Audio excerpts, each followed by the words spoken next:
How much journalism is actually bearing witness anymore? I mean, most of it is just looking at the Reuters or whatever cinematic news, which is, taking a news event and trying to turn it into a cinematic story. Can I ask you straight off the bat that you call cinematic news? Yeah, I made that up. That's what it's called. Well, I coined the term cinematic news. I imagine there'll be a lot of people who just aren't that comfortable with the technology and therefore don't really know what is exactly it can do and where is it a problem in its functions, in its guts. I've had over 180 million views on the videos that I have made. None of them used AI. It's a bit like what Trump will say, where like, is there a truth? I mean, I don't know. It's not all a construct because there has to be truth at some point. AI is something that we hear about a lot, and one of the main criticisms of it is it makes stuff up, right? We hear that it hallucinates, it does stuff where you don't know if it's true or not. Now, the key element of that is make stuff. AI makes stuff. And when it comes to journalism, then that can be, that can have some kind of commercial imperatives, because like everywhere else, we're talking about AI making things faster, cheaper, quicker, etc. Faster and quicker are the same things. I should watch what I say in front of a bunch of journalists. But what we then have is is AI coming into journalism, and I think, it'd be good to dig into this on the questions afterwards, but there's an element of AI everywhere, and it's in newsrooms, but it's in components of it, right? We've seen it in fact checking, we've seen it in summarization, you've seen people just sifting through data. Those are all components. What we're going to talk about today is kicked off by Samir taking that to its natural conclusion and making AI do the whole thing, make the news. So with that... I still did some stuff in my past. Right? Well, you made the AI, right. So let's start off with some intros. I've keyed you up there for your intro. So tell us a bit about you. My name is Samir Mallal, and I'm a... Get that mic? Oh, yeah. Hey, my name is Samir Mallal, and I'm a writer, director, and I'm the founder of One Day, which is an AI creative studio. And I first got into, media through documentaries. So I come from a documentary background. I made 3 feature documentaries. And I've always found my subject matter through the news. And so same kind of thing with this, and we'll get into that. Cool. Thank you very much. Yeah. Can I pass it over to Sophia? Hello, I am Sophia Smith-Gaylor. I am a journalist, author and content creator based here in London. Used to work for places like the BBC and Vice News. I've been independent for a couple of years, and this year I built Sophiana, which is an iOS app that I was able to build with 2 journalism prizes that I won. It does use AI and it helps people turn their reporting into convert written work into algorithm-ready scripts to try and enable journalists and experts to go viral on platforms they may not be used to going viral on, like TikTok and Instagram, which is the work I've been doing for the past 6 years.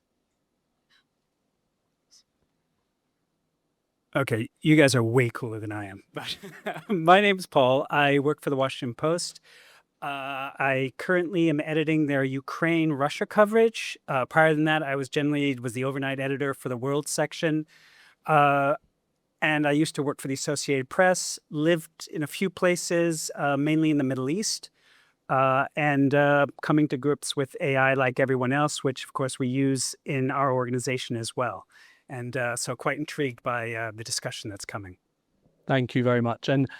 And so in terms of my background, I started my career as a journalist. I was a Middle East correspondent for Reuters in Cairo, Iraq, Sudan, a bunch of places. And I did documentaries at the BBC, so my world intersected with the world that Samir was working in originally. And now I run a company that uses AI to track disinformation. And you can kind of see the spectrum of views here. So keep that in mind when you're thinking about your questions for later on. I have a video for you guys to watch, a Samir's video. And I think would be a good place to kick off. Is that ready to go? Cool. what we're doing is we're following a woman who has, responding to all of the Israeli bombardments in Tehran at the time by going and feeding cats at bomb sites, and simultaneously the bombers are coming over. The American bombers are coming over to bomb the nuclear sites. So it's an example of what we call cinematic news, which is taking a news event and trying to turn it into a cinematic story. Can I ask you straight off about that you call cinematic news? Yeah, I made that up. That's what it's called. Well, I coined the term cinematic news. But yes, I mean, it's a bit of it might be an oxymoron, but Okay, so let's get a temperature check here. Can I get a show of hands for people who work in news and newsrooms or involved in journalism in one way or the other here? A lot, if more than half. Okay, how many people saw that? And you might have seen earlier ones that Samir's companies put out and thought it was awesome. Okay. How many of you saw it and thought, oh my God, this is awful? Were you horrified? Okay. And a lot of people on the fence. I watched it when Samir first showed me on the school run one morning and thought it was both. I thought it was amazing and I was horrified all at the same time. Now, kicking off the questions. Now, the thing is that Samir, right? Journalists, we see our role, tell me if anyone disagrees, but I think we see our role as witnessing events, witnessing history, bearing witness, all that stuff we were told about when we were doing training and doing our early jobs. Samir, are you undermining that basic function of journalism to be there and bear witness with this kind of content? Well, first of all, how much journalism is actually bearing witness anymore? I mean, most of it is just looking at the Reuters or whatever, right? Because let's face it, I mean, it's bearing witness to, right? So I think that we're still doing that, right? The sources for this information that we use to make the film are still coming from journalists. Is it just you? Are you saying that journalism is no longer bearing witness, or never was bearing witness? No, So I think it was. Yeah. I just think that now, things have gotten so squeezed and fragmented, and there's just a lot of examples of there's a lot of sameness, right? And I think that what we're trying to do is do something different. Where it's not news. Like we're not saying, hey, this is news, but it is a kind of expressive form of a real event, and it's reaching you on an emotional level. So it's closer to like a documentary that could get turned around in a very short amount of time, which was impossible before. So yes, AI can, take away certain jobs and replace XYZ. But at the end of the day, it can also allow you to do impossible things and tell impossible stories and Okay. scale your creativity. Okay. I think we'll get into that in a minute. Paul, when as journalists, we were talking about this before, and something you and I talked about, I think, a lot over the years. As journalists, we see ourselves as a bit more than academics in the sense that we are providing information, but making it palatable, making it interesting. And I think there's a crux issue here.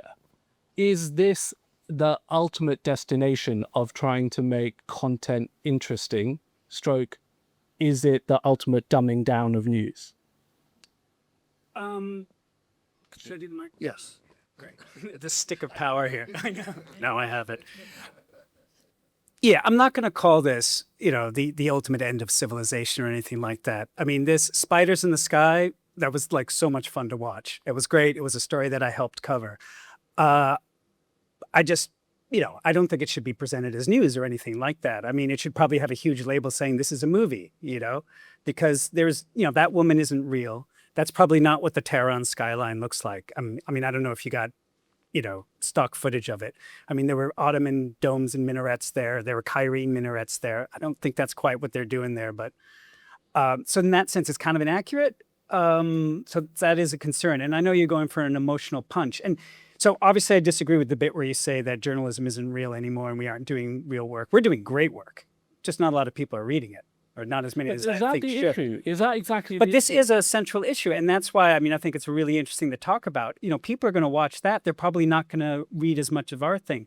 So it's not that we aren't bearing witness. It's just that people aren't reading or watching what we're doing as much as they should. And that's why something like what you're doing can be quite intriguing. I just would sort of disagree with, I believe there is a line. You know, this is not the obvious end game for me. I think at some point we will have to stop and say there is a reality here, because as soon as you start accepting something that can just be invented. Now, I'm sure what you do is based on sources and as realistic as possible, as true to what is. But there's other people who aren't going to do that. And once we just feel comfortable manufacturing things, I mean, it was like, Trump, when he sees the video of something being thrown out of the window of the White House, he's like, oh, that's probably AI. And then the Venezuelan foreign minister, when seeing a video of like the Venezuelan boat getting blown up, he's like, that's probably AI. And it's now we can just dismiss everything as AI because we know that the power exists to create images that real. Before we get into that, though, I want to bring Sophia in here. Sophia, you use AI, you use tech in your journalism. It's journalism, is it fair to say it's journalism enabled by tech? You're doing the journalism, the AI is presenting the information? No. In that I've built an app that uses AI, but I can't say that AI has much to do with the sort of pulling together of a lot of my work. Yeah. So, for example, the way that, to take an example, the way that the app works, it uses my expertise, it speaks to OpenAI, and it kind of translates someone's written work into an algorithm-ready script they would not have been able to otherwise do by themselves. So it's sort of human-centered use of AI that really, really importantly does not replace the human, it augments them. And that's, I would say, generally speaking, the kind of AI tool case I am more supportive of existing than AI use cases that may totally replace the human. And that's actually backed up by what news audiences want. So this year in the Reuters Institute of Journalism Digital News Report, our audiences, the consumers of our work, are far happier with AI being used if it's largely human, and then with like an AI tool helping them, than they are with a mainly AI sort of process happening that has a little bit of human oversight. So that's what I would say. I generally speaking, my life, I get AI to do very, very boring things. This week, I had to put all of my endnotes for my book into a Chicago referencing style. Anyone who's had to do that, it's soul destroying, but it's important, and it's important I get it right. And I was using, next I had ChatGPT here, and then I had each link and each source, and I was still opening up each link and source myself to double check it was the one that I meant, put it in, like it was all this sort of endless cross-checking, but it was still a lot quicker, all because I'd used ChatGPT for it. So that's sort of how I feel about AI. What I want to dig into is the idea of making information more easily digestible, more palatable. And I feel like when I watched Samir's video, I felt like I was on the wrong side of that there is an element of AI use and we're using it in ways that you described in others. But how do you, as somebody who you're comfortable, I imagine there'll be a lot of people who just aren't that comfortable with the technology and therefore don't really know what is exactly it can do and where is it a problem, in its functions and its guts. But you're comfortable with it. And you've decided on where it works and where it's applicable and where it's not applicable, put it like that. What do you make of seeing a completely AI generated package that could well get a lot of attention? I've had over 180 million views on the videos that I have made. None of them used AI. It is not true that we can't make interesting, fact-based storytelling in, for example, vertical video, or the way that social media audiences are consuming it. it's not true we can't do that as journalists. That's what I've been doing for the last 6 years, and I've many colleagues as well who are doing it too. Really interestingly, a lot of the work that I do today is about the overlap between journalism, traditional media, and content creation, and what influencers are doing. And a lot of my creative work is often looking at what influencers are doing, where they're finding success, and thinking about how we can take some of those strategies while maintaining rigorous editorial standards. And the debate we are having this evening is completely absent in the content creator space. So when I looked at that, it actually reminded me of years ago when I saw a cartoon that the BBC had commissioned, which would have been, a manual cartoonist. It wouldn't have been AI generated. And it was used to help tell the story of a victim of domestic violence that they couldn't film. And it was used as a device to protect her anonymity while still preserving like emotion-driven, fact-based storytelling. And it was really compelling. And I can see that doing that with disclosure and replacing that role. Is that fair on all the cartoonists and the creatives?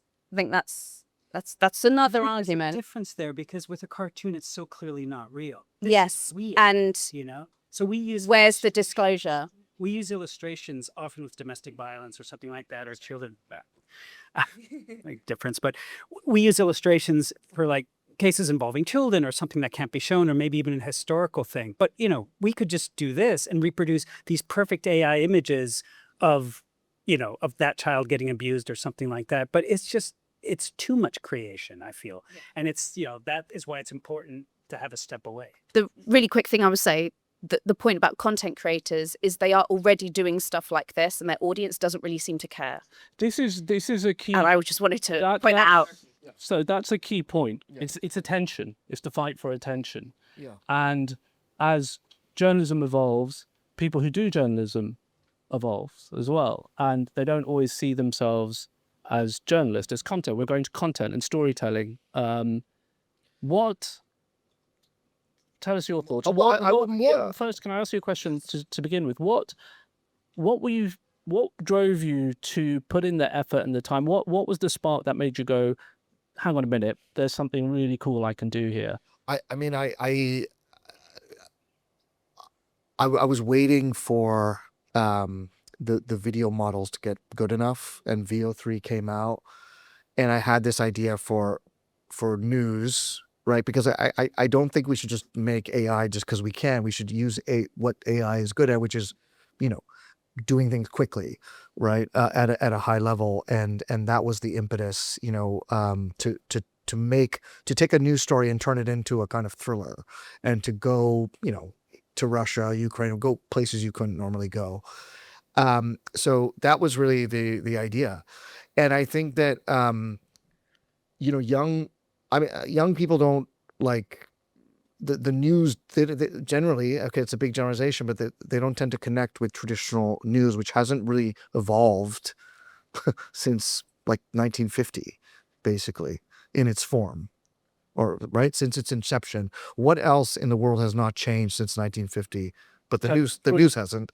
So that I'm talking about TV news. Can I just bring in some context of your work, though? Yeah. So you touched on it slightly in terms of where is it that you're drawing this conclusion from? You started out in documentaries. Yeah. You went into commercial work. Yeah. Now, I suspect, tell me if I'm right, that a lot of your work has been about capturing attention and thinking about how you do that, the shots, the storytelling, the narrative arc, all of that kind of stuff. Were you looking at AI and looking at these new models coming out and thinking, hang on a minute, this is really going to help me do this? Because as we all know, it's harder and harder. The attention spans are shorter and shorter.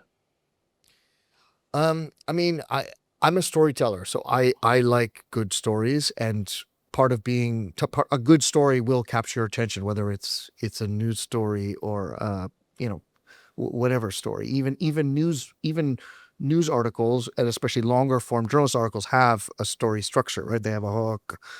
then you go into the backstory. It's the same structure as a movie, right? Or a novel. So we're all part of that structure, which comes from how our brain is structured.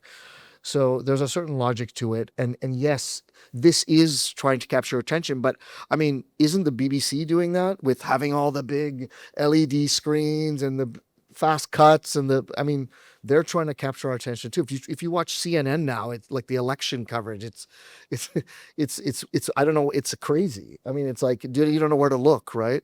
That's changed since 19. But the basic format has. Okay, so yes, now they stand. Right, but that's about it. I mean, think about There's all the lights, the fashion. yeah, but I mean, a lot has changed in TV news, and for that matter, print news since the 1950s. but the structure, if it's still the same, Trying not to change is inventing. Grab the mic. Grab the mic. it's I would say, but it's still somebody telling you. I think we all need mics. No, it's somebody telling you instead of showing you. But they are showing you in TV. they're TV. telling you. They're like, this And is then what. they show Okay, clips. can I, And then they Paul? send Can I then ask you? countries to film things in real life, so it's actually happened, rather than putting in some prompts into a thing and saying this could be the way it happened, even though it doesn't know what the city looks like or doesn't know what the people look like. I mean, that's why. I mean, when you say, "Oh, news is just reading the wires," have people there. And they witness things. I used to be a wire journalist. And so I was in Syria, typing up stuff, talking on a phone, saying this is happening. And, you're sort of dismissing that and saying journalism doesn't happen anymore. We were doing that, are doing that. I have people in Kyiv that get bombed every other night. And we just did a whole thing where they recorded the sounds of the bombing, recorded the sirens, wrote an amazing story about it, took the photos of it, put together this package. And yeah, we could have just slapped in an Anne Frank siren, the sound of an explosion, but these were real explosions. And the idea is to have publications that have the reputation that you can believe what they do. And when you just invent things, then you can't believe it anymore.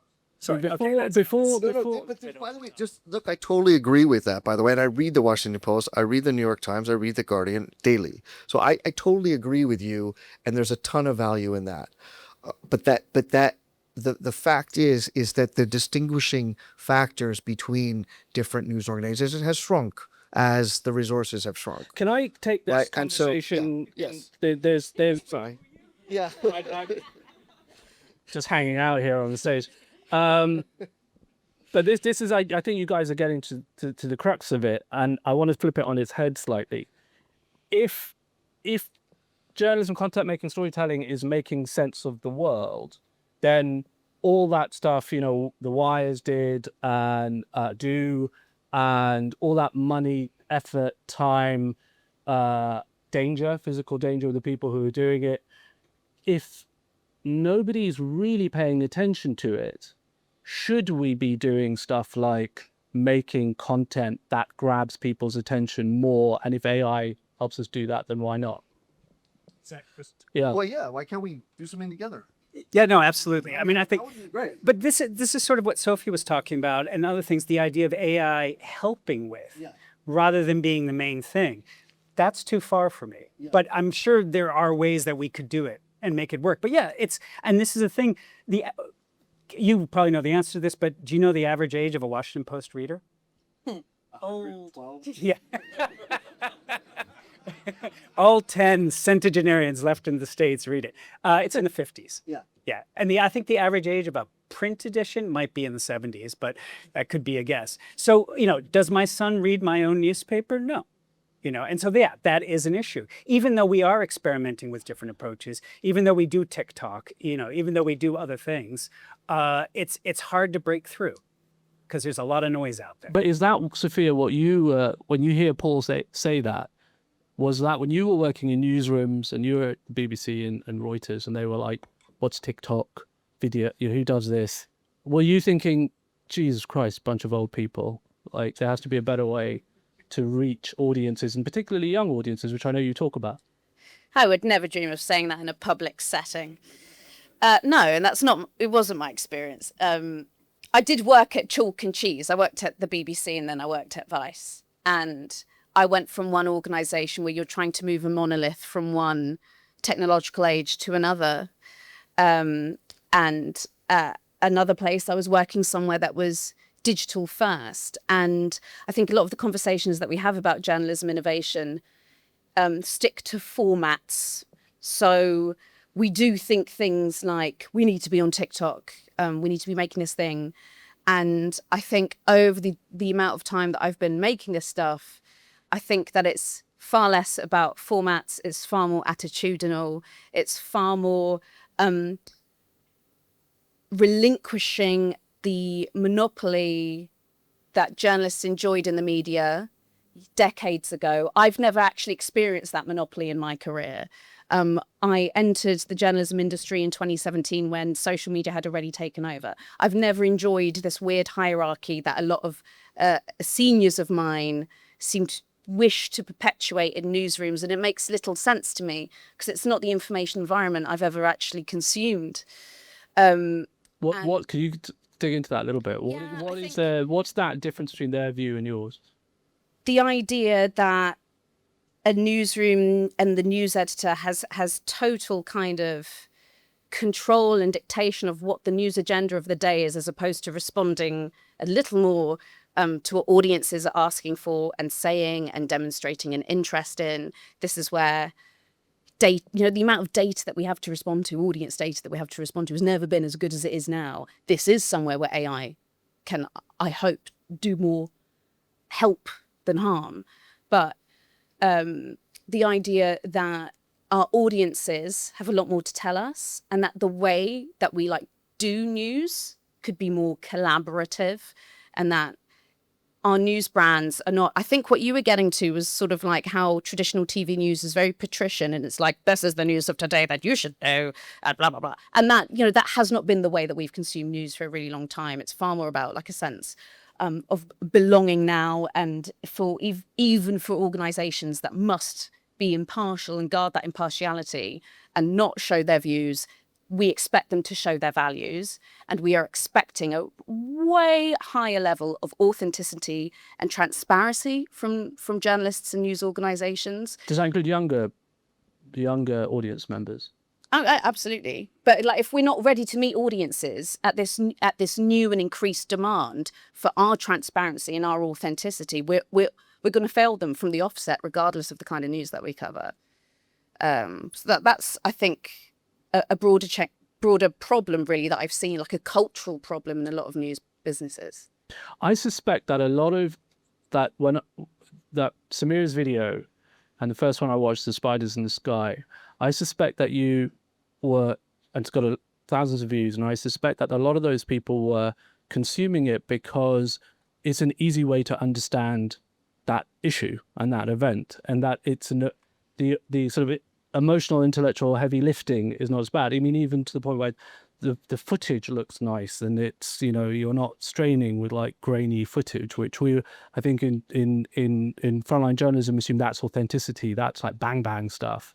But is the audience, and I also totally accept there might be different audiences here, but is there an audience that you were thinking of that was just like, just give it to me quickly and make it pretty?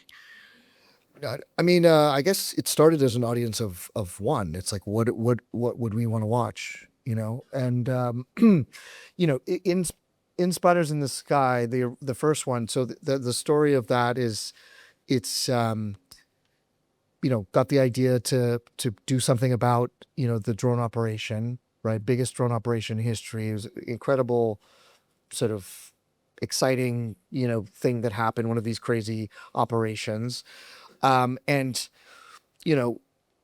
immediately I thought, okay, I need to talk to somebody on the ground. So I went on YouTube. I found a British guy who's a drone pilot, sitting on a beach in Odessa. 3 hours I'm on a Zoom call with him, and that became the basis of the interview. That's the spine of the whole thing.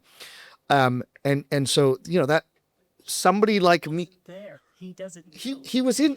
He was in. He was guessing the world. He says, "I think this is the way." But he's on the ground. He is a drone pilot. He's a drone pilot, but he was in like the top. Because it was presented as though this is what's happening in the top echelons of the Ukrainian army, as though he was sitting. He wasn't. Well, he's a drone pilot in the Ukraine army. and he's as close. All those pilots are like in bunkers, like hiding from the Russians because they'd be impossible to talk to. So yes, wouldn't he be a first-hand source? Look, I'm not a journalist. I would at best I'm a documentarian. Because he wasn't in the room when it happened. I mean, Well, just because he knows how it could have happened. so what? Okay, right? No, it's true. It's true, And that's a different piece. it is Doing it it is, theoretical. This is how it could have happened. How many times have you seen a two-way on TV where they get an expert on and they're like, this thing just happened. Can you break down what might have happened? Yeah. But it's clear it's an expert giving analysis. It's not presented as the facts as they occurred. We do see a lot of content, whether it's people just speaking in a TV panel type format or wherever, where people are saying, "This is what I think happened." I was in the room 20 years ago. Exactly. And they are. I guess the so argument it's more is of a that they are- documentary. Exactly. They are So saying that, and you know what it is to begin with, because you're like, okay, this is the guy who did that job 20 years ago, and this is how he thinks about it now. But and I think on Samir's video on Spiders in the Sky, the guy was saying, "This is what I think happened." exactly. This is what Like, he said. we made a point of that. Like he's saying this is what I think happened. He's a storyteller. I think it's clear from the grammar of storytelling that this guy's a storyteller.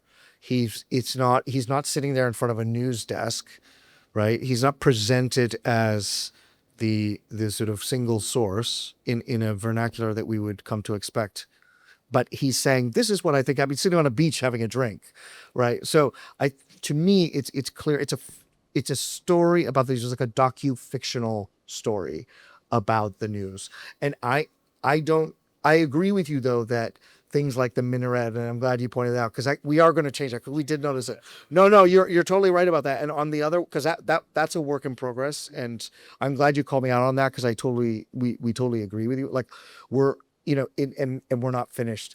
But on the first one, we tried to be very accurate in terms of the geography of the bases, the number, how it all went down. We looked at sources like BBC. We used photographs that the Ukrainians released. But by the way, just right. So most of the reporting of that event, it comes from the Ukrainians.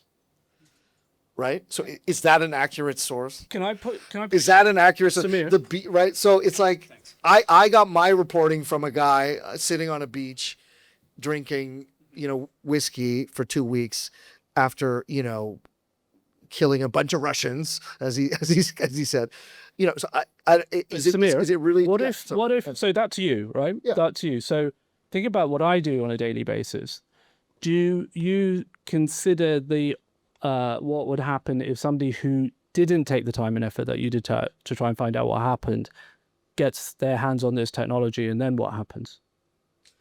Look, I mean, people keep asking. Anybody can do that right now. I think that's always a risk. I mean, you could cut together. So you could just do that right now. You could take a bunch of clips and cut it together and say, "Hey, this is the news," and put it on Facebook. It already happens. That's why you have a business.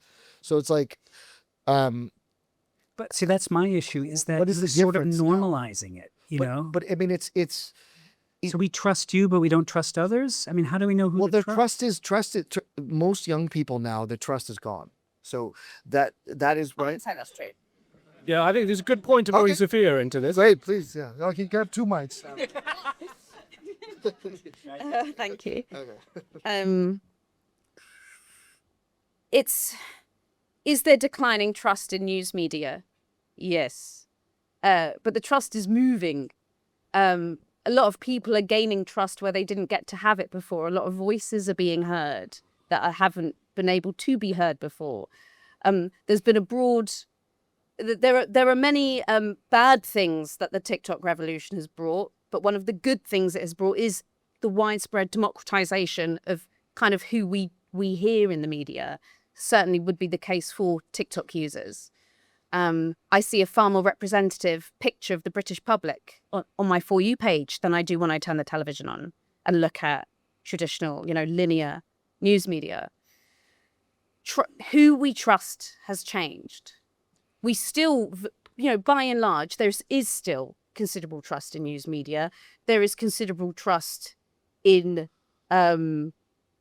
a lot of, independent content creators and influencers now, especially amongst young people. That might be harder to understand if you're a bit older. But if you're a bit younger, it's very easy to understand because these people have shown up for us way more than news media ever did.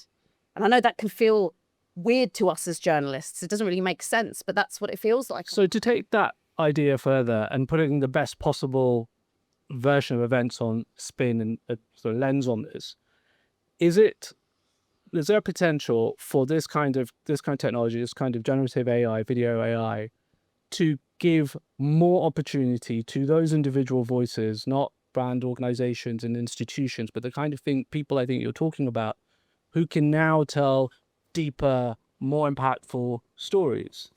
I think it's really interesting where we're seeing early AI video generation for content creators. They are not yet, I would say, from what I have seen, using video generation to create avatars of themselves. I have seen one high-profile creator do it. I would describe his content in general as fairly low grade. He generally does explainers about tech. I have noticed that he's using a video avatar to do this, and I don't know all his audience has. What sort of numbers does he get? And I mean, he's got over 100,000 followers. He himself is a tech founder. And when I've looked at his content, I took one look, thought, hang on, this looks a bit sus. Compared it to other content where it's exactly the same shot. I cross-checked, was like, he's used an AI avatar. Don't watch his videos. This is what a lot of people will do. However, other video generation that I'm effectively seeing stuff like this replace B-roll. So there is a content creator, Nas Daily. Many of you may be familiar with his work here. His girlfriend also now makes content, and I think she's possibly doing it as well, Asia Mayrock. Both of them are using AI. They might be telling a story from their childhood, and they'll say something like, when I was 10 years old, I always used to ask my grandmother, blah, blah, blah.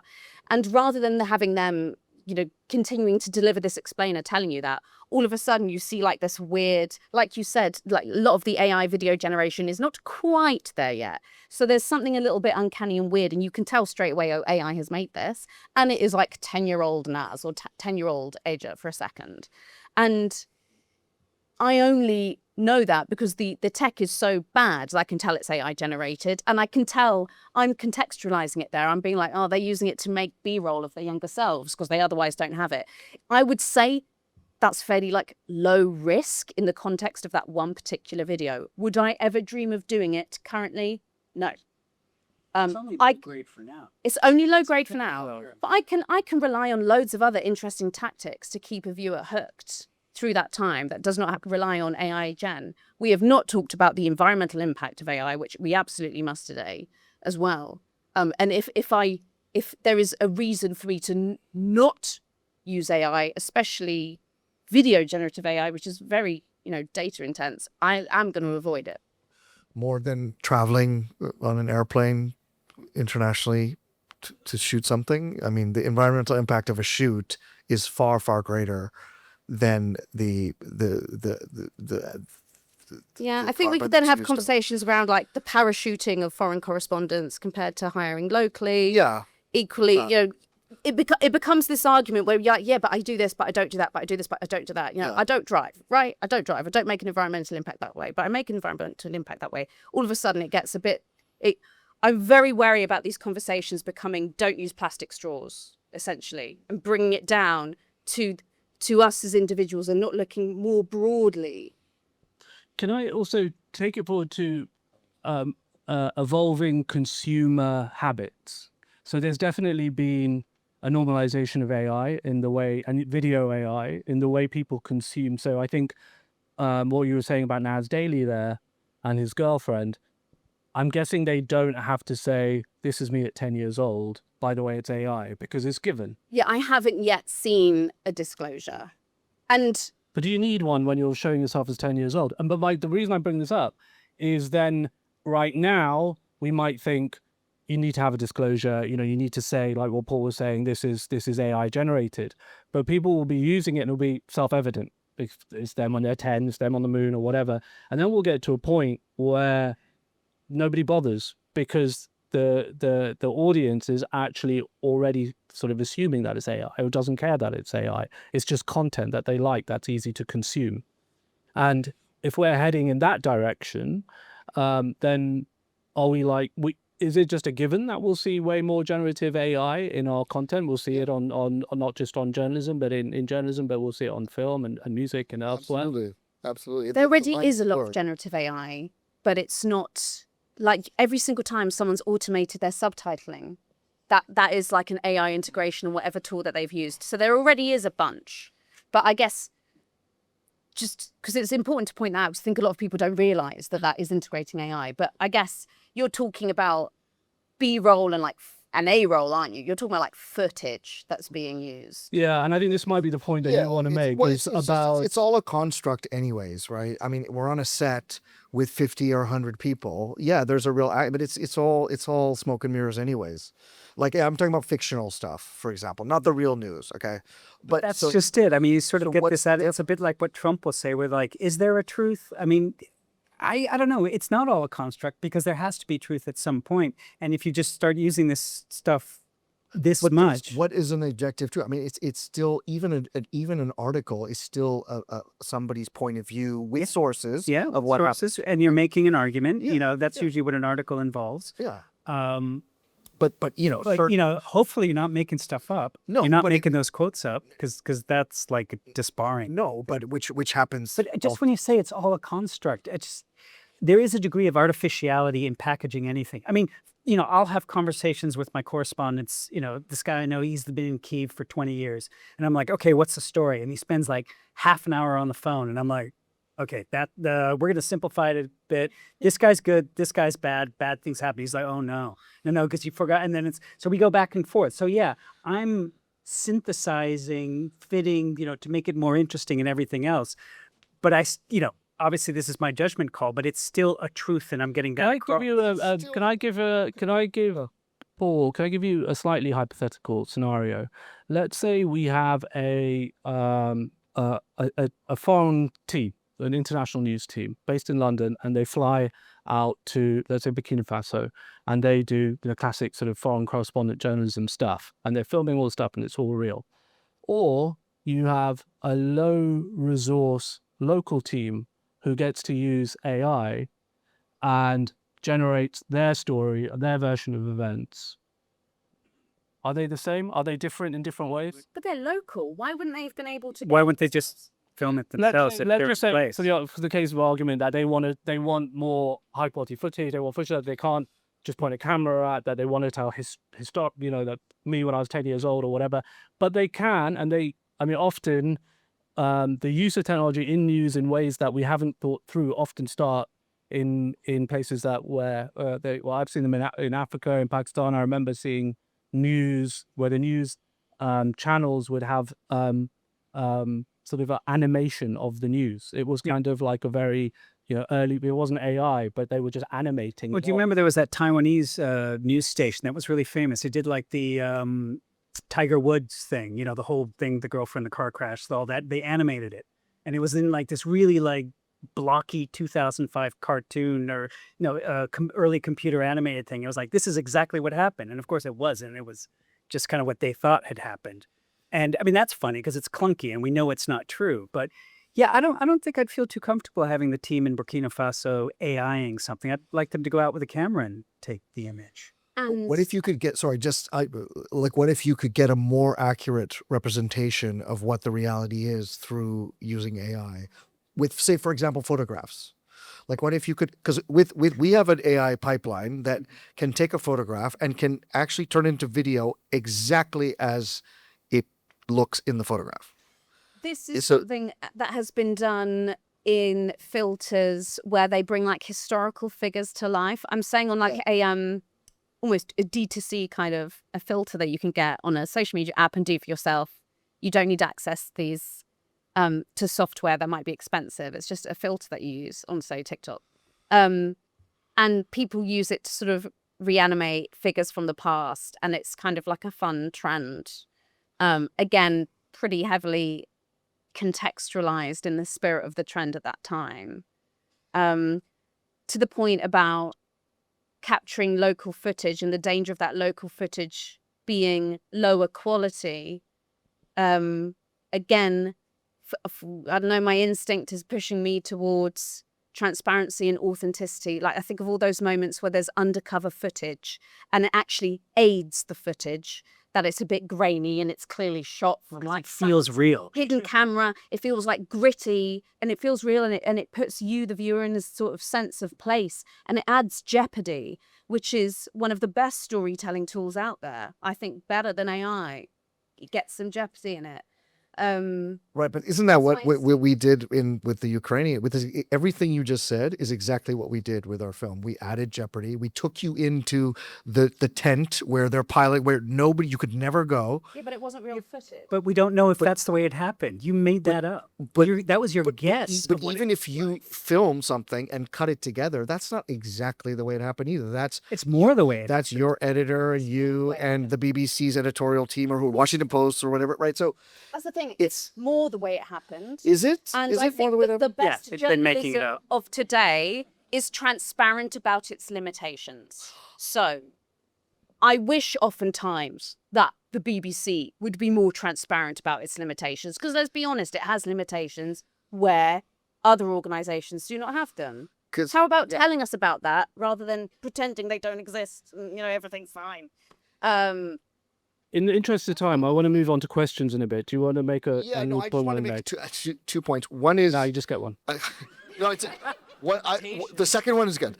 No, but the first one is that we've used the word AI made this like several times. You used it, but we made it, right? We made it. The AI is a kind of a tool. I see it like a camera. Okay, it's But the you're new camera. there with the camera. You weren't there Well, when you make this stuff. sure, but there's been plenty of times when I've been somewhere and I've really like orchestrated something to be the way I want. Okay, Right. but that wouldn't As be a filmmaker. accepted in Of course it is. It's journalistic ethics. No, but in documentary filmmaking, it's fully accepted typically. So yes, for photojournalistic ethics, sure, maybe World Press Photo, which was AI, whatever. But anyways, the second thing I wanted to say was the thing that excites me the most about AI, frankly, is not seeing a 20-year-old kid using AI. It's seeing people like you and you using AI to tell the stories that, like, how many pitches have you done where you wanted to do something and you were told no, you know what I'm saying, or you didn't have the resources. You can't get there. You can't get there. You can't get the access. Whatever it is, like, My what are those stories aren't stories? rejected because I don't have the pictures. That's the thing. Right. Your stories are also not rejected because you kind of own your platform. Well, in what I self-commission and put on my own social media channels, yes, I am the commissioner who I have to persuade. Yes. Right. Can we? I don't think we could dig into a lot of this and we'll later. Should we take some questions? I think I saw. I'll go with hands first. So you guys in the front. Should I go? No, Hi everyone. My name's Shevin. I work for Iran International. So Samir, I'm coming for you. First point, just to add to the conversation. So I don't know if you remember during the 12-day war, Evin prison was hit by the Israelis in a series of airstrikes. And almost immediately, maybe 10 minutes after those initial alerts that happened, there was footage of the gate of Evin, the famous gate of Evin, exploding as a CCTV footage.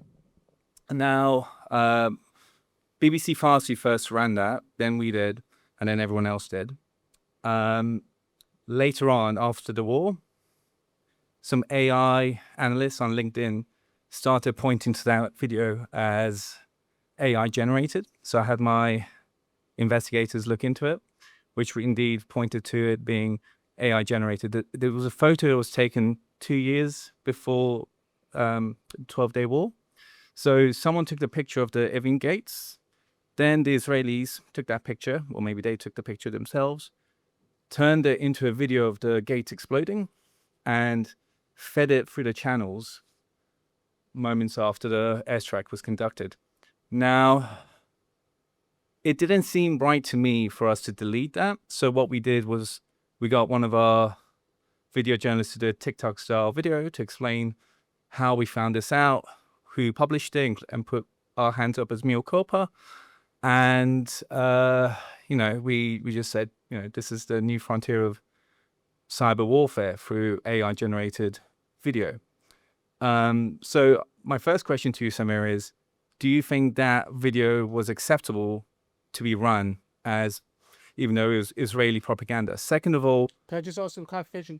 Sorry, do you mean acceptable from the point, was it acceptable because they didn't know it, right? You guys didn't know. we didn't know at it the was. time, no. So acceptable in terms of... Well, in Samir's point of view, if he thinks, it's an event that happened, and it did indeed happen.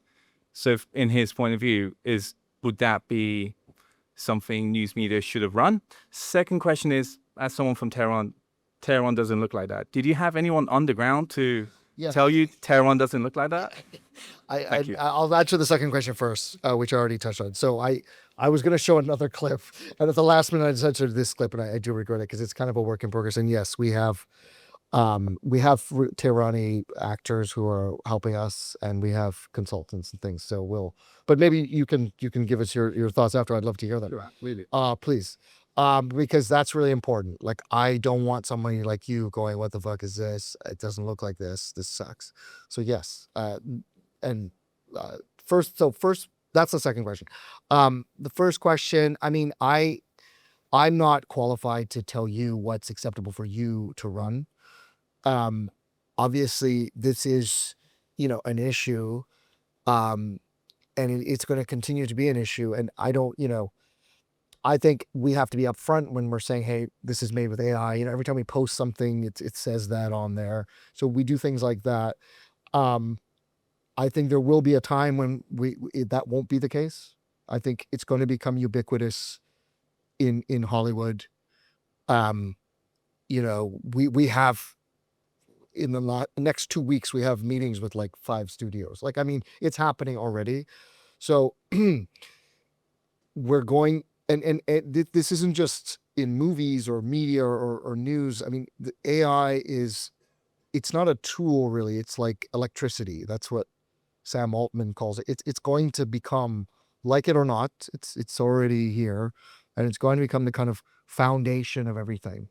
And going forward, young people are going to want to build themselves on top of this railroad, on top of this electricity, and build new things. And they're going to want to, like young people do, they're going to want to go, hey, we don't act like the old people, right? We've got our own way of doing it. And so that's progress, that's human nature. We don't know what that's going to lead to. There's going to be a lot of stuff like that. We're just at the beginning of this kind of thing. And I think it's going to be used badly. I think it's going to be used well. So Can we go to... Yep. Yeah. Hi. Yeah. Thank you for the conversation. So I used to work for Asia Plus, and we did a lot of digital news that is purely animated. It's the whole video would be in animated illustrations, and the amount of research and work that went before actually drawing even just painting one frame was tremendous. So we'd do so much research into the patterns and the symbols and the colors and everything we want to put into a frame, because the unspoken agreement with our audiences is that this is a piece of news. And so the only, I guess, the fictional part about it is the medium itself, is the format, because it's illustration. So obviously that's not true. But everything else, to the best of our knowledge and our ability, is based on research and just information that is true to our best of our knowledge. Can I ask you a question? Would you now consider putting that same research and background, and instead of making an animation, make an generative AI? Oh, I'm getting to that. Give me a second. Yeah. It's a long conversation. So what I was trying to get at is that the idea of animation here was because we were targeting a young group, young people, and we understood that we need to sort of attract them with colors and graphics and animation. But it was still proper investigation, proper journalism to our knowledge. Now, I'm not very good at AI yet. So my understanding is it's very hard to get AI, because it's predictive, right? So it's very hard to get it to consistently produce frames as much as, because if I'm sitting with an animator and I'm saying this frame cannot have this and this frame has to have this, I don't know how much AI can keep producing consistently accurate and controlled images. So that's my first question. And the second question is, the second point that I want to make is that where AI really helps from our experience is speeding things up for the animators. So instead of them having to storyboard everything or sketch everything from scratch, they can use AI tools to help them do that. But then they do the work themselves, and that's how it comes out very controlled. So the second thing that I want to say is that because we deal with a lot of sensitive issues in the Middle East, and we're talking about, cultural groups, the research that goes into fact checking this is important, because with AI, if it's drawing from data, as much as I understand, then I would assume this data comes from high resource languages like English and just Western resources. Whereas if I'm producing something about Kurds or Amazigh or the Sudanese people, then I would want someone to sort of be from the place and fact check and make sure it's true, because our content, this Arabic content, Middle Eastern content, in the digital sphere is very low representative, and it's not that great of a quality. So if AI is drawing from that data to produce proper work, then the highest quality you can get because of the tools is still pretty low in terms of representation and, proper journalistic work. That's... Was there a specific question that you want to put to? Oh, yeah. So so my question is, the AI, the tools themselves, do you think are able to are we as humans able to ask them to consistently produce images that we want exactly how we want them in terms of the research we've put? Can I actually put that to Sophia as a builder of you've built tech? Is that something that you can comment on? The hallucinatory, you're bang on to talk about low resource languages and I've done reporting before. For example, I went to Ghana to do reporting about low resource languages and how hard it is to even make translation apps in Ghanaian languages, which have been long ignored by Google Translate because they're not putting in the work to create the data that's required, which is at least 1 terabyte. We're talking like an unfathomable number of data points that if you're taking a language that isn't even written down and you're trying to turn it into data for AI to train on, it's incredibly difficult. And I remember the individual who I interviewed said that when they first made the first version of their app, they were saying how this is a translation app. They said it sounded super churchy because like the only tech stuff we have to rely on. This is the case for a number of languages in the global south, which are oral, that the main written content is from Christian evangelicals who've come over and have tried to turn the language into a text-based language in order to evangelize the local population. So a lot of these this early AI output sounds super churchy and super biblical for that reason. That's one example. I actually brought it with me today, but an unauthorized biography was published on Amazon in July. I only noticed this month. And I mean, is that me? They possibly said generate an image of Sophia Smith-Gaylor. And I don't know if there are enough data points online beyond, yes, she's super pale. She has brown hair. I don't know what it occurred to it. It couldn't even generate a satisfactory image. I am an Arabic speaker. And for the sole reason that I'm an Arabic speaker, I'm also apparently a proud Muslim woman, which it says repeatedly in this book, which is not true. Why has it assumed I'm a Muslim woman? It's because I'm an Arabic speaker. It will guess where it does not have requisite information. In news reporting, if you weren't using AI generative tools and you don't have enough information, you'd be like, well, we need to find it out. I don't have the information. I need to look. Is there an expert I can speak to? Is there a Google I can do to find out if this information is out there? AI doesn't do that. AI won't tell you, sorry, I don't know, unless you prompt it to and engineer it to. So yes, everything you've said is true. And it's a big problem when you need humans in the mix. Can I get a question at the back? Can I make that has been historically true, but recently I think somebody asked Grok a question, and it thought for like 20 minutes, and then it said, "I don't know." And that was the first It time could that be, ever- but I know, still, 'cause- have a guy, unless they've improved it in the last week. Last week, I went on Google. AI overview on Google is, I'm picking on something that is famously bad, so it's a bit unfair. But I mean, it's Google. Google AI overview. My next book is about linguicide and has involved, having to study these low resource languages and language endangerment. And if you currently ask Google the languages spoken in Oman, it completely fails to acknowledge all the indigenous languages of Oman. It says Arabic, it will say languages of migrant groups, not a single modern South Arabian language is represented in AI overview. That's appalling, and the continuation of the existing biases in society that has allowed that to happen. Can I, because we've got quite a few questions, there's somebody at the back there, is the microphone, yep. Sorry, I'll try and be quick. Jasper Jackson, I'm the managing editor of Transformer, which writes about how AI is transforming the world, shockingly, based on the name. Weirdly, I actually think in some ways journalism is probably the least now exposed to transformation by AI, because it's already gone through the fundamental transformation, which was the internet, which democratized the spread of information, as Sophia's talking about. The key problem here is trust. Like, the key problem is we used to control, as journalists, we used to control the way all the methods of people getting information. And as print and broadcast became less powerful because of the internet, it's been democratized. We've still never worked out how to actually convey the concept of trust in why you should believe me, whether it be an AI video or an article or, Sophia's TikTok or Washington Post video.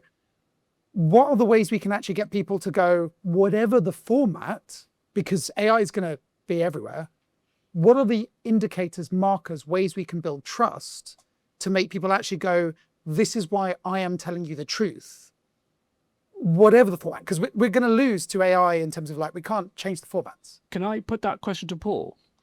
As somebody who's worked at some of the most august journalistic organizations, including the Middle East Times and the Cairo Times, just thought I'd throw that in there, many years ago. I think what the places you work at, this must be a conversation that goes on, like our trust, our long-standing brand that people trust. Are there indicators, are there things that they should be thinking about to maintain that when trust is moving in different ways, like Sophia was saying, maybe more towards individuals? Is it something that they just assumed would always be theirs before, and now they have to put some effort into? I mean, yeah, it's sort of the one thing we have. It's our brand. It's the idea that, we may be old media, but we're the trustworthy media.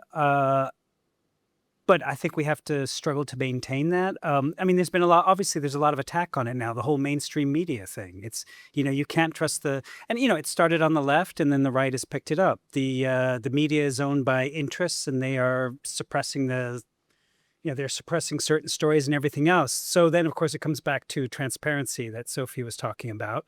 But you have to try not to mess up.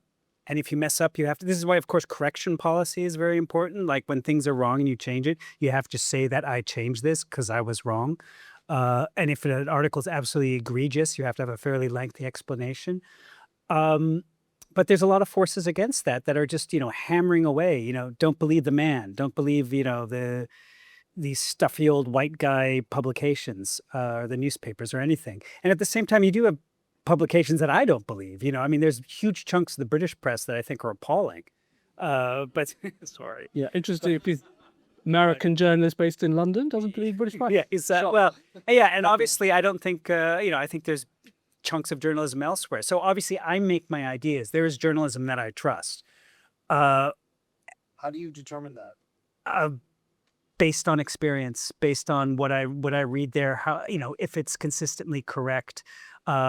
When you read an article, if they have the sourcing and everything else, and then reputation. Can I bring into questions from this side of the room? I think this gentleman there has had his hand up for a while. Yep. My name's Rupert and I'm a libel lawyer. The first bit of advice I was given when I started out as a libel lawyer a good number of years ago was that the journalist writes the first draft of history. The libel lawyer writes the second. and the academy, the historians, write the third. And they each build on the other. And the one is the source for the next, and the next is the source for the last. And so it goes on. And he who gets the story in the end as a version of history is the person ultimately who's going to control the direction of travel for the country or the world or the issue. And what worries me about AI and the stuff that's being produced is that second layer, that first layer, is fundamentally or maybe fundamentally flawed. How are you going to deal? How do you see history developing as a result of the risks we're taking with AI? So the question is how do we deal with the risk? You're the AI guy. Yeah, I think that's a you question. Can we talk about resolution or something? No. Okay. Power. Yeah. So that it's that the quote, your quote, the first sort of witness of history. That's something that always kind of inspired me, because I was always part of sort of a second or third layer of like somebody who's interested in the world, but not being like the first person on the ground, relying on reporting. And I made 3 documentaries all around the world and relied on that firsthand reporting like you were talking about. I think, though, that there's 2 major things that have happened since then, and one of them is the internet, and the other one is AI. So this is the next thing that is going to change things like you're talking about. What you're talking about, those are all the things that are now going to change as we head, very quickly towards a kind of singularity with machines. Like, I mean, we don't want to go there. That'll be the next week. But I mean, it's inevitable, right? Like in 5 years, our world is going to be radically different. There's this thing called Moore's Law, which I'm sure you've heard about, in terms of, it's this thing about, technology changing every couple of years based on microprocessors, but that doesn't even apply anymore because of AI. So we don't really know how things like that are going to shake out. I don't know the answer to your question. I just know that everything in our world is going to fundamentally change, including who gets to write history, because if not in the not too distant future, it's entirely likely that all of history will be, we will all have all of history in our mind. So well, that's a good question. Brought to you by Tesla. I don't think journalists do write the first draft of history anymore. Anyone who has a smartphone does. And some of those are journalists, and many aren't. Do influencers write the first draft? Well, just thinking is anyone with a smartphone is capable of doing it. No, because since TikTok happened, I can have 2 followers. I can have my mum and my dad and no one else following me. And if I make a high quality enough piece of content, it will be catapulted on a recommendation algorithm. So nope, don't even need followers anymore.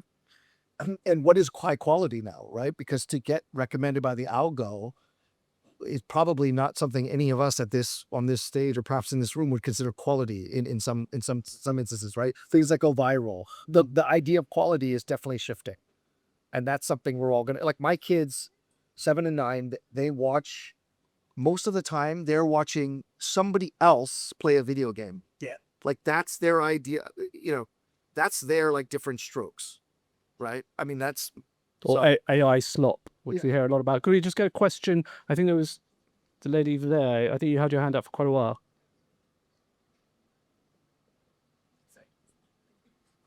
Cheers. Yeah, I guess I was hoping you could expand a bit more on the language of inevitability. I think until recently, I was working in a newsroom with a lot of young reporters, and we were sort of given the same lecture. We were being told that we should be using AI to write our articles for us, essentially. Really? And yeah. How did you feel? Spell there. At Newsweek. We can chat more later. How did you and your colleagues feel about that? Was there guidelines as in this is how you do it and this is what we want and don't want? Yeah, Just go yeah. forth and do your thing. No, essentially they were putting links into an algorithm, sending us that, saying, edit this, make sure it's true, get some quotes from people, if possible, and send that out. And so we were pushing back on that. A lot of people did not want that. I quite vocally did not want that. And we were given the same sort of talk of like, this is inevitable. This is what's going to happen. AI is the future. And it seems to me like there are a lot of people who really do not want this to be the future, or at least want some guardrails, want some regulations, and are told at every turn, no, this is inevitable. So I'm just hoping you could expand a bit more on like, why is this inevitable? Why are we having this conversation as if there's no end in sight? I would say one thing, I'd like to bring Paul into this as an editor, but I would say cost. I remember being in the audience here many, many years ago around the time of the Iraq War, and I think I was just coming back from Iraq, and there were editors from most of the foreign editors of most of the UK's national newspapers, and they were talking about how they were going to continue covering Iraq and the Middle East because it's obviously important. I think there was something that had happened where the focus, the risk was the focus was going to go off Iraq. And somebody asked a question, are you going to continue spending the money on this? And they said, yeah, of course we will. No, it's a massive, massive issue. And they didn't at all. And it's totally, I think when you talk to newsrooms, and we know this, I think everyone's worked in a newsroom, it's cost is a major issue. Paul, what do you reckon? I see Sophie wants to say something, so I'll be quite brief. I mean, I think it's, God, really? The fact that they're asking you to write your articles with AI, it's not hard to write an article. So if you're turning to AI, that's kind of sad. I mean, like we've said, there's many ways it can be a really useful tool in information synthesis and gathering, but for Christ's sakes, write your own piece and report it. Because, I don't think the technology, I mean, maybe one day the technology will be, but I mean, I see no point in doing that. I would never trust anyone who wrote me an AI story or wrote their story with AI. I just think the hallucinations and the glitches that can show up are too many. And I think it's a good exercise to build an article yourself, build the argument, collect the sources that you have to put in there. But yeah, certainly cost. I mean, there are these kind of rote articles that you do, like a lot of what you were doing at Reuters, where it's like results for like commodities prices and stuff like that. I did it a little bit. And well, I had colleagues who have, and it's mind numbing. And so some of that I think has been automated because it's literally like the numbers come out, it's going to go into a template and pop out. So I could see that, but like a real article, I don't know. I just don't see it really happening. But I don't know enough about Newsweek, but it sounds like, I think it's fair to say, please nod or shake your head vociferously, audience, and help me out. I think the audiences that most heavily invest in like journalism formats have business models that more heavily rely on ad revenue. Is that the case? I feel like that's Can I see a kind of the hands full of case. people who recognise the term journalism? Comfortable with it? Yep. Okay. Yeah, like the fact that there is an emphasis on sheer output as opposed to high quality signature journalism. If you speak to any newspaper editor and you ask them how are they going to lift subscriber numbers in the years to come, all of them tell you it's through distinctive journalism. That is not going to be done with AI. Even from a publisher perspective, if you're looking at like authors and books, you can't copyright AI generated text. So it's ignoring the point from a legal perspective, from simply, can I sell this to people? Can I make them think it's good value for money? That's never going to happen with solely AI generated text. but But I would say that journalism model is a very attractive one to publications because they want to get this online presence. So they say, well, the search term for, cat falls off a building is trending. We got to do that story.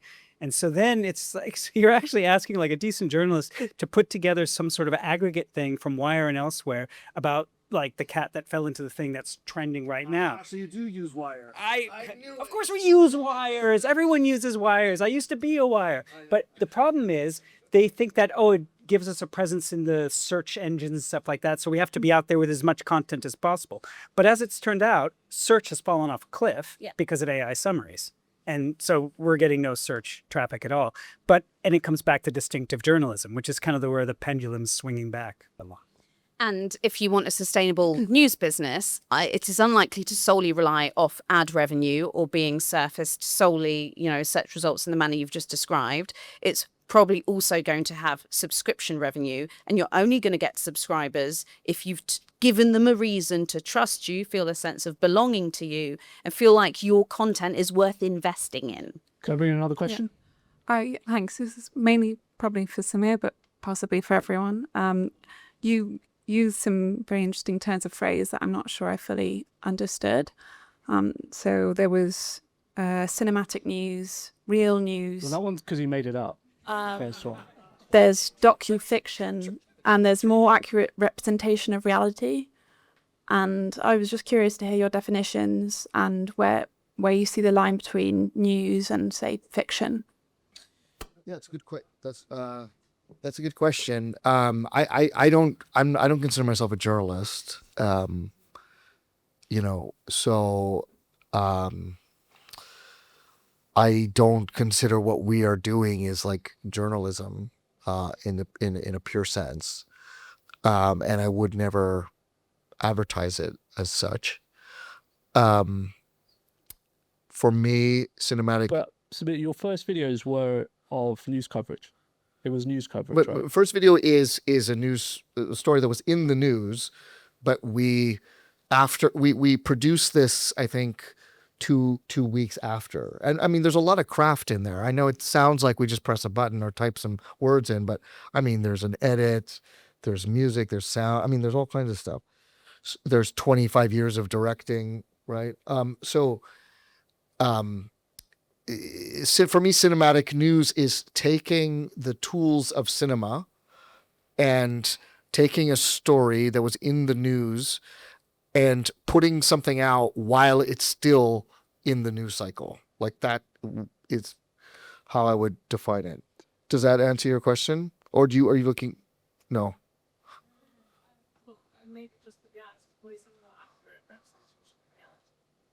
Oh, God. I mean, everybody has their own reality. I mean, that's like, I mean, this is a philosophical question. I mean, look, my reality and your reality, even though we look very similar, is very different. Somewhat similar. I don't. There's no. For me, there's no.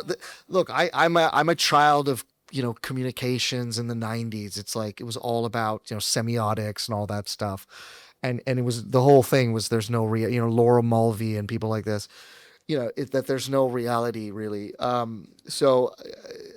Post reality. I don't know what. Somebody Yeah, like talks about that. what all I can say is this is our interpretation. This is my co-director here.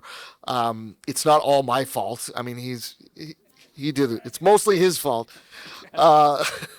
So I think that this is our interpretation of somebody else's reality and trying to bring you into that reality. So bring you into the cockpit with the pilots, using our best efforts to research what that might feel like. But it's like it's a story. It's our interpretation. It's not reality. It will never be reality. And I don't think anybody sitting here misinterprets that as reality, right? Can I take a question at the back? Thank you. Some fascinating discussions, but we seem to be skirting around the issue of accountability. And I'd love to hear, there is an element of decision making that needs to happen here, that there needs to be some accountability.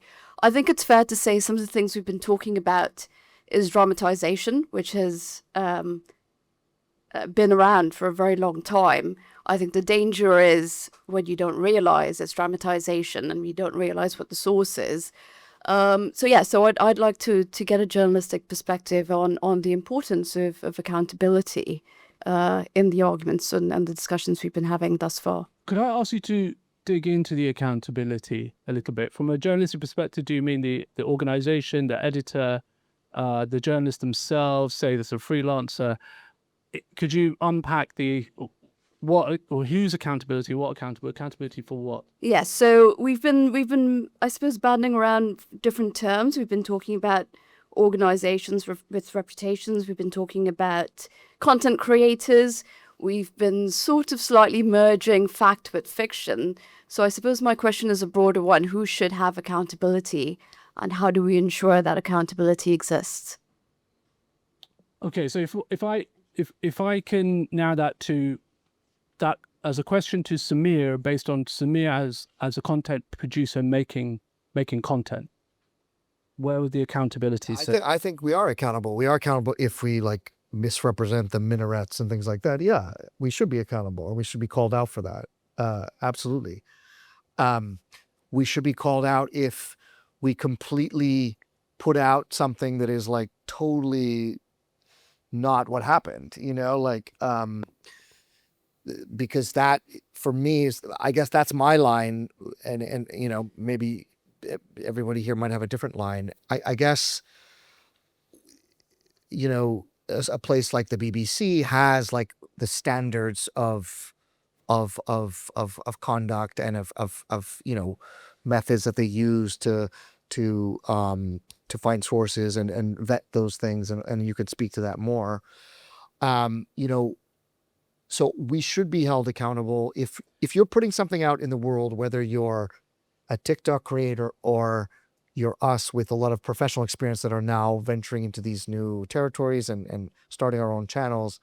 I mean, you should be accountable for that. Can I maybe bring a few to this? It sounds like what you're saying is accountability is we put our stuff out and people will respond to it and call it out when they think it's inaccurate. But I guess the difference between, say, like my point of view as like a documentarian is like, if I measure my success by like kind of like not making it, usually I feel the best about a product, like a documentary product, if there's two sides to the story, like both people are like a little bit unsatisfied. If one person really loves it, then that maybe you didn't dig deep enough. Correct me if I'm Which is wrong. different than journalism a little bit, I'm thinking there's accountability as an institution, the old school dynamics that were put in place for accountability that were thought about and structured, and now accountability in a different sense, because we're talking about sort of community decentralized accountability, because everybody's producing stuff, and to take Sophia's example, you don't even need an audience. You need to be able to make good content, and if you can make it, then you have a voice on the world. In that scenario, in this new world that we live in, how does accountability work for content creators? It's a question I get asked a lot by journalists, because we're so used to having, I think we're used to having our peers, our audiences, and like regulators involved in this accountability process. And you instinctively look at the content creator world and assume this must be a Wild West where there's no accountability at all. Like, I cannot say that has been my experience as a content creator or as a content consumer, where the court of public opinion very much holds individuals accountable. And if a creator cocks up, their audience will not let them forget about it. And there's still defamation, libel. Oh, and obviously media law still exists. It doesn't change just because someone would be an online creator. What makes some of it a bit more complicated is obviously if the publisher, which in this case is like a random individual creator, has done something and they're completely anonymous. That's where I think there are problems. How do I take that person to court? The platform, no one tells me who it is. Well, we've got a few minutes left, and I'd like to get in as many questions as we can. So can we try and keep the questions and the responses fairly brief? I think your hand was up longest. Thank you for the conversation. I'm Sophie. I work in the tech industry, and I'm really interested in your point, Sophia, about social media democratizing news. Like you used TikTok as an example, but the algorithm doesn't just come out of thin air. Someone has created it. There's a geopolitical force behind that that's deciding what news becomes news and what does well on that algorithm. The same thing could be said for X. And then the same thing could be said for large language models in AI. It's all trained on specific data sets that whoever builds them decides. So I'm just interested in if you could speak a bit to how that impacts. If we're using AI increasingly in journalism, then we're using AI that's been created by someone. It's not just kind of a blank slate. you pointing that at Sophia? Yeah. I definitely believe that platforms, large language models, as you've described, they are other gatekeepers. In some ways, they have to be gatekeepers because the minute they allow everything to go online, we have a big problem with them. That's why platform accountability exists. They have to gatekeep in some way. They will relentlessly get it wrong, and they will relentlessly repeat the existing biases that exist in society, I believe. All of that being said, why has it been the case that I've seen a far more diverse array of people on my For You page than I ever saw in traditional media? Something has happened. Exactly the same thing with like YouTube and the emergence of content creators. I mean, it's by no means a completely equal space. I'm never going to say that, but it has democratized and raised up certain, a wider variety of voices than traditional media did.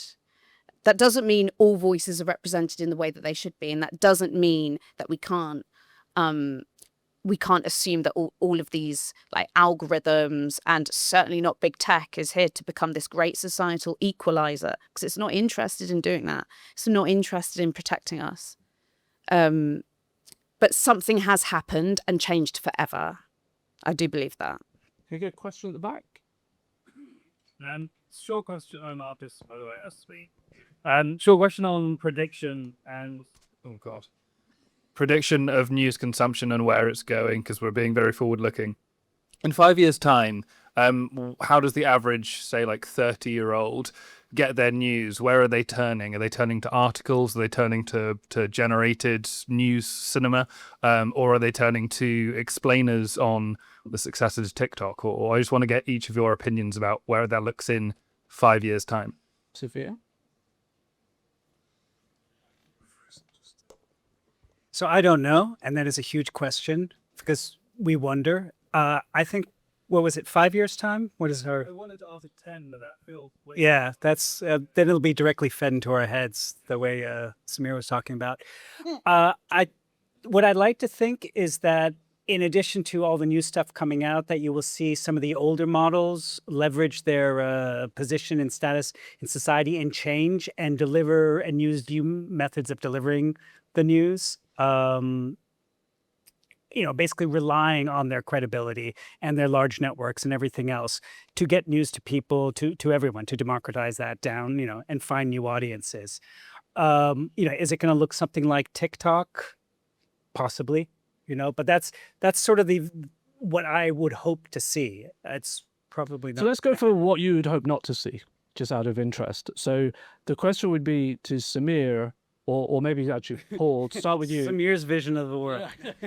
No, I'm just what I hope not to see. What I hope not to see is a lot of people creating absolutely false content based on their political views and just shooting it out there. And I mean, so many times my son will tell you, "Oh, did you know that Trump had a stroke?" And I'm like, "I don't think Trump had a stroke." Because he's just seen it on Does he TikTok. believe you, or does he believe... So he doesn't. No, Dad. I was like, You I'm get pretty the sure. news. I'm pretty sure. And like he said some other stuff, like nothing's coming to mind right now. And it's stuff that's just clearly wrong, And it's like, I actually know this because, I'm talking to job. people who are there. Yeah, and it's my job. And he's getting that from TikTok. And so I sort of see this future where everyone's getting news according to their political view, tilted in that way. And, jazzed up with AI and just very far from the objective truth. Can I bring Samir to this, because it's something there's definitely the issue of just bespoke news, bespoke information. What about the blurring of entertainment and information? I mean, look, my hope is that, because I agree with you that the idea that most people in the U.S. now are young, I forget what the statistic is, but the number one news source now is TikTok for a lot of people, or Jon Stewart for a whole demographic. Or yeah, maybe that was before, right? I know I forget what it's a crazy statistic, like 50% or something, which is totally terrible. Like these algorithms are designed to be addictive. They're designed to draw you in, and they attract certain kinds of stories. So I hope that goes away. I hope that there's a Carl Bernstein is is his own studio, and that I can go and just, if I want, check out his stuff, or Maggie Haberman, and I can go and there's a decoupling of some of the institutional aspects of media, entertainment, journalism from the individual creators, and that the creators themselves, not just the young creators, but people like you or let's say Bernstein, become creators and have total freedom to tell the stories that they want to tell. Because we've seen, even with the Washington Post, Democracy Dies in Darkness did so much for us during the first Trump era. We saw what just happened, and so even I know, but I was disheartened personally by that, but Can we take another? but anyways, let's talk about it after. But you know what I mean. So yes, go ahead. Yeah. I am not sure what the news looks like in 5 to 10 years, other than I know that a lot of news businesses we know today will have significantly diminished to the point that some of them will no longer be operating. There will be loads more redundancies. Loads more people will lose their jobs. There'll be bad financial management. There will be an insistence that the point well made earlier, the inevitability of AI, about it being our future. AI is our past. ChatGPT has been in operation since 2022. This is not the future. AI is not the future anymore. All news media businesses are basically going to become AI first. I don't mean that all the stuff coming out of them is AI generated. What I mean is that a lot of the ways that literally like the websites function, when you said the point about it becoming the electricity of a lot of what we do, that is not the future. That's underway. That is happening. And I don't necessarily think it's our job as journalists to fully comprehend all of like the technical bits and bobs of that, just as how many parts of the CMS I once used to write into were deeply mystifying. And I didn't need to know how it all worked. I just needed to know how to get an article published. I think that we are going to become an increasing sort of archipelago of lots of news makers and journalists who will leave legacy organizations because they begin to feel self-limiting.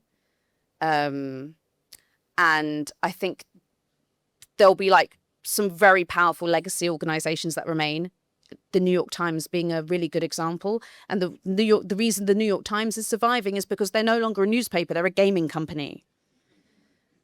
Yeah. These are imaginative business models that we can use to sustain journalism. I feel very hopeful about that. That's amazing. I can become a gaming company and fund my journalism and not have to worry about ad revenue. I'm going to check that out when I get home. Just the one thing I would say really briefly would be, you talk about everyone going on independent and stuff like that. One of the beauties of these organizations is the teamwork. Yeah. Obviously the role of editors is extremely important now, but seriously, I mean, just some of the projects I've worked on with the sound people, with the video people, with the, the design people, it's a team of like 10 produces something amazing that I wouldn't be able to do on my own, or even a great journalist would be able to do. None of these creators are one-person teams. They can hire loads of people because they can afford to. Right. On that point, we're gonna have to end. I think the guys downstairs don't want us to carry on for ages and ages.